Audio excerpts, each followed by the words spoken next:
Ya. Iya Bang, hari ini mungkin tadi hasil sidangnya apa gitu? Oke, nah hari ini agenda sidang kedua dalam pemeriksaan turut tergugat terkait dengan administrasi, yaitu surat kuasa, kartu advokat, kemudian perlengkapan-perlengkapan yang belum dilengkapi dari pihak penggugat dan tergugat ya, dalam hal ini kuasa hukumnya. Tadi juga sempat request mediator gitu, itu mungkin alasannya apa? Gitu? Iya, memang di dalam hukum acara perdata sebelum masuk dalam pokok perkara itu kan wajib dilakukan namanya proses mediasi selama 30 hari kerja sesuai dengan Perma 1 2016 junto Perma nomor 3 tahun 2022 tentang prosedural mediasi di pengadilan. Nah, tadi majelis menanyakan kepada kami sebagai kuasa penggugat bahwa ada tidak mediator yang ditunjuk, maka kami sampaikan kalau majelis yang mulia berkenan, kami mengajukan Ibu Hajah Sri Miguna SAMH yang sebagai mediator yang terdaftar di Pengadilan Negeri Jakarta Selatan. Mengapa beliau, Bang? Apakah ada track recordnya yang positif atau bagaimana? Iya, jadi beliau ini punya rekam jejak yang baik untuk bisa merumuskan kesepakatan perdamaian dalam proses mediasi. Nah, mudah-mudahan penunjukan beliau ini menjadi penting bagi para pihak sehingga proses mediasi itu bisa optimal dilakukan. Bang, untuk mediasi ini sendiri nanti dijalankan kapan, Bang? Nah, mediasi ini minggu depan sebenarnya sudah ada informasi nanti pelaksanaan mediasi. Tentu kan koordinasi dulu dengan mediator yang sudah ditunjuk, agendanya kapan, nanti akan disepakati bersama ya, jamnya jam berapa gitu. Bang, yang diharapkan dari mediasi itu apa, Bang? Nah, sebenarnya kan mediasi ini kan kita tidak bicara namanya pokok perkara, kita hanya bicara namanya identifikasi masalah, kemudian mencari solusi antara penggugat dan tergugat untuk menyelesaikan perdamaian dalam proses mediasi. Nah, kalau itu gagal ya tentu nanti masuk dalam pokok perkara. Prediksinya gimana, Bang? Kan alot. Nah, prediksinya ya saya kira kita tidak ada prediksi apapun ya. Kita berharap prosedur mediasi ini bisa dilaksanakan masing-masing para pihak dengan baik sehingga bisa optimal, itu saja.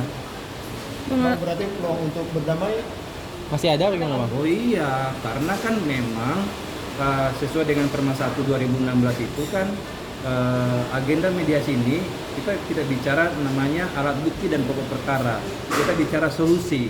Nah, selama solusi itu bisa disepakati bersama ya tentu ada kesepakatan. Nah, tapi kalau kesepakatan dalam proses mediasi tidak ada titik temunya, berarti masuk dalam pokok perkara. Gitu ya. Jadi nanti mediasi ini kita akan dihadirkan, Bang. Nah, untuk menghadirkan prinsipal masing-masing pihak itu memang kewajiban dalam proses mediasi. Karena kenapa? Dalam proses mediasi yang mengambil keputusan itu adalah prinsipal, bukan kuasa hukum ya. Itu aturan yuridisnya. Nah, tentu kan ini kan Nikita Mirzani kan dalam posisi sebagai terdakwa dalam tahanan, tentu harus ada permintaan persetujuan dari majelis, ya, permohonan dari majelis, apakah diizinkan apa tidak. Berarti akan menyurati kembali. Iya, pastilah kami akan mengajukan permohonan jikalau memang prinsipal kami ini sangat dibutuhkan untuk mencari solusi dalam proses mediasi. Tergugatnya juga memang harus hadir. Iya, harus hadir karena ada konsekuensi hukumnya kalau prinsipal tidak hadir dalam proses mediasi. Apa tuh, Bang? Nah, tentu nanti itu akan disampaikan mediator yang sebagai penengah dalam fasilitator dalam mediasi tidak beretikat baik. Artinya mediasi gagal. Iya, mediasi gagal, tapi gagal ini tentu kan kalau misalnya masing-masing pihak kooperatif, prinsipal dihadirkan, terus kemudian mediasi gagal, berarti kan semuanya beretikat baik, tapi mediasi gagal. Sidang tetap berlanjut. Iya, nanti kemudian kalau sudah ada penandatangan berita acara mediasi gagal, tentu akan masuk dalam pokok perkara, yaitu tahapannya adalah tentu sidang laporan mediasi gagal dan pembacaan gugatan. Oh, mereka Dan sempat prinsipal berkirim surat ke presiden, udah ngirim surat belum ke presiden? Ya, jadi memang kami sedang melakukan permohonan perlindungan hukum kepada Bapak Presiden ya, agar proses ini bisa dikawal dengan seadil-adilnya tanpa ada intervensi dari apapun dan siapapun. Tapi udah belum bang? Di surat ke presiden? Ya, sedang proses ya, sedang proses. Bang, mungkin Belakangan juga muncul Nikita bermain sosmed gitu, terus balas DM dokter Richard itu beneran Nikita atau seperti apa sih bang? Oh, saya nggak tahu soal itu ya. Jadi saya kira saya nggak bisa menanggapi itu. Saya hanya menanggapi terkait dengan sidang hari ini apa saja poinnya ya.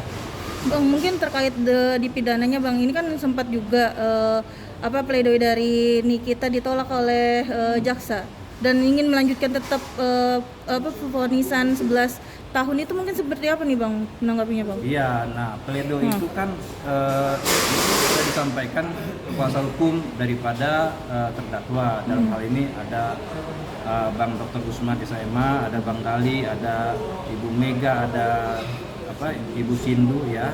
Nah itu kemudian dibalas dengan namanya replik dari JPU.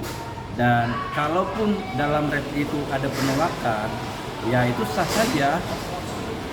Jadi tidak ada yang bertentangan dengan aturan hukum, sah saja. Tapi besok kan ada agenda namanya duplik ya, duplik dari Nikita Mirzani, kemudian ada dari kuasa hukum, kemudian ada juga nanti duplik dari Ismail Marzuki dan PH ya.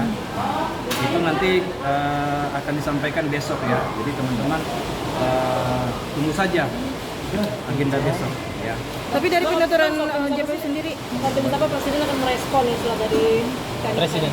Iya, kan, sama tim siapa bang? ya saya kira kan ini kan presiden kita ini kan presiden yang saya kira mengayomi ya seluruh rakyat Indonesia, dan pasti beliau kasih inilah perhatian khusus, mudah-mudahan ya, itu harapan kami sebagai warga negara.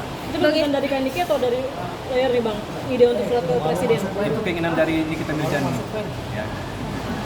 Bang, mungkin ini kan juga alasan dari JPU sendiri kenapa menolak pledoi dari Nikita, yakni karena Nikita tidak berhak memberikan pemahaman atau edukasi terkait skincare karena tidak berkompeten, Bang. Kalau Abang sendiri gimana nih Bang? Apalagi kan Nikita bisa dibilang influencer ya? Ya itu kan masing-masing sudah punya sudut pandang yang berbeda, ya kan. Jadi kalau saya bicara di sini kan panjang itu, ya. Dari perspektifnya JPU begini, dari perspektif kami sebagai kuasa hukum begini, ya itu sah-sah saja. Ya kita ikuti saja prosesnya. Besok kan agenda duplik, ya. Tentu bantahan-bantahan terhadap replik yang disampaikan oleh jaksa penuntut umum. Terima kasih banyak Bang. Media sosial yang kita miliki sekarang yang megang siapa sih bang? Saya kurang tahu.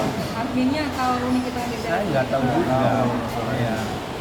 Cukuplah ya. Oke, cukup Bang. Terima kasih teman-teman semuanya.